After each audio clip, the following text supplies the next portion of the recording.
السلام علیکم ورحمۃ اللہ وبرکاتہ۔ الحمد للہ وحدہ والصلاة والسلام علی من لا نبی بعدہ، اما بعد فاعوذ باللہ السمیع العلیم من الشیطان الرجیم، بسم اللہ الرحمن الرحیم۔ وضرب لنا مثلا ونسی خلقہ قال من یحیی العظام وہی رمیم قل یحییہا الذی انشأہا اول مرۃ وہو بکل خلق علیم۔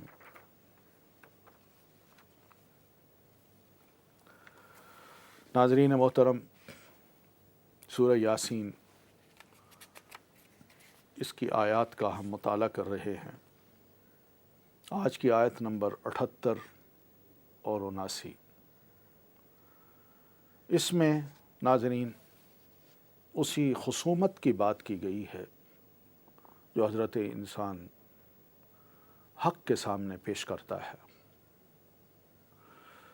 باطل کے ساتھ، باطل کے ہتھیار لے کے انسان اگر کسی سے جھگڑا کرے تو اس کو پسند نہیں کیا گیا۔ ہاں، حق کی بات لے کے اگر باطل کا سر کچلنے کے لیے یا باطل کے دلائل کو کمزور اور بیکار بنانے کے لیے اور بیکار ثابت کرنے کے لیے انسان اگر کسی سے آرگومنٹ کرتا ہے تو یہ جائز ہے۔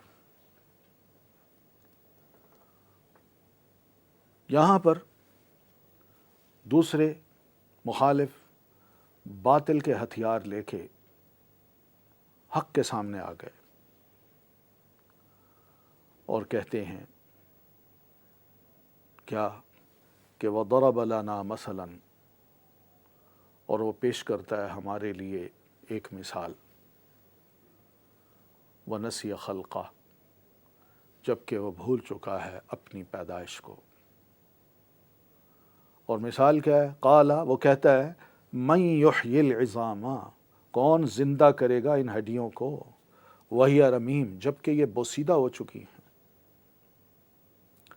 یہ ہے وہ چیز جو ایک اللہ خدا پرست انسان کو، اللہ کی پرستش کرنے والے انسان کے سامنے وہ بطور حجت کے پیش کر رہا ہے، مگر ہے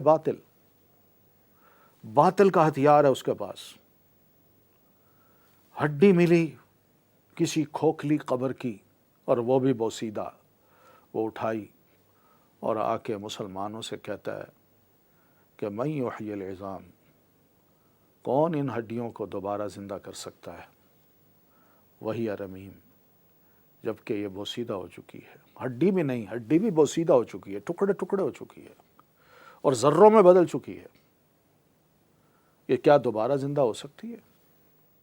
کیا اس سے حضرت انسان، جس کے بارے میں دین یہ کہتا ہے، قرآن یہ کہتا ہے کہ انسانوں تم مر جاؤ گے لیکن پھر بھی اللہ تبارک و تعالی تمہیں دوبارہ زندہ کرے گا اور میدان محشر میں کھڑا کر دے گا، اور وہ یوم القیامہ ہوگا، قبروں سے کھڑے ہونے کا وہ دن ہوگا، یوم النشر ہوگا کہ اس روز سب کے سب قبروں سے نکل کے کھڑے ہو جائیں گے۔ یہ کیسے ممکن ہے؟ باطل کا ہتھیار، معمولی سی بات، لیکن عقل کا استعمال نہیں ہے یہاں، مگر اس کے پیچھے بڑے خطرناک قسم کے نظریات بنتے ہیں۔ مرنے کے بعد دوبارہ جی اٹھنے کا ایمان ختم ہوتا ہے، کوئی قیامت نہیں آنی، کوئی حساب کتاب نہیں۔ یہ سب قرآن مجید کی باتیں ہیں جو ناقابل قبول ہیں۔ کوئی خدا نہیں جو دوبارہ حضرت انسان کو اس طرح زندہ کر سکے جیسا کہ یہ دنیا میں تھا۔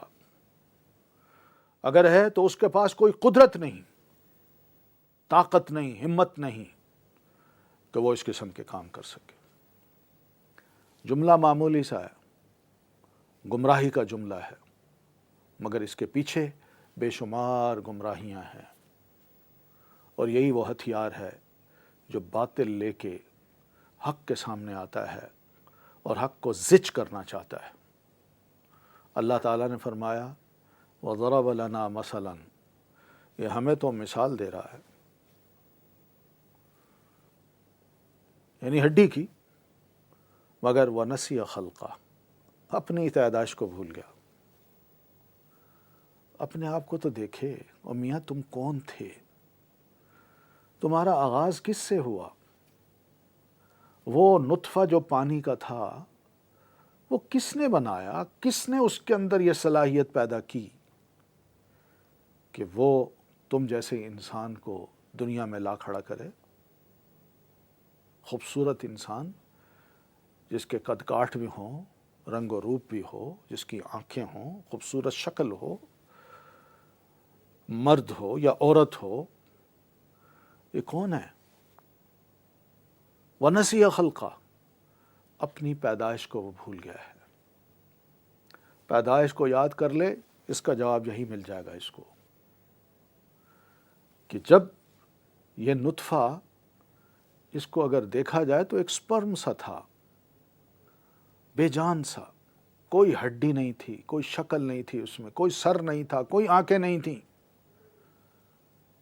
کوئی قد کاٹ نہیں تھا اس کا، مگر کس نے اس کو، اسی نطفے کو مختلف سٹیجز سے گزار کے ماں کے پیٹ میں دنیا میں لا کے ایک خوبصورت انسان بنا دیا؟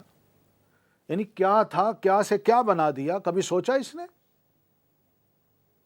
یہ ہڈی کی بات کرتا ہے؟ ہڈی کو چھوڑو، اپنی اصلیت کو دیکھو، تم اپنے آپ کو پہچانو۔ جب تم پہچان جاؤ گے اپنے آپ کو، تو پھر یہ بات بھی پہچان جاؤ گے کہ یہ ہڈی دوبارہ زندہ ہو سکتی ہے یا نہیں۔ یاد رکھیے، حق کو سمجھنے کے لیے باطل کا سہارا لینا یہ غلط طریقہ ہے۔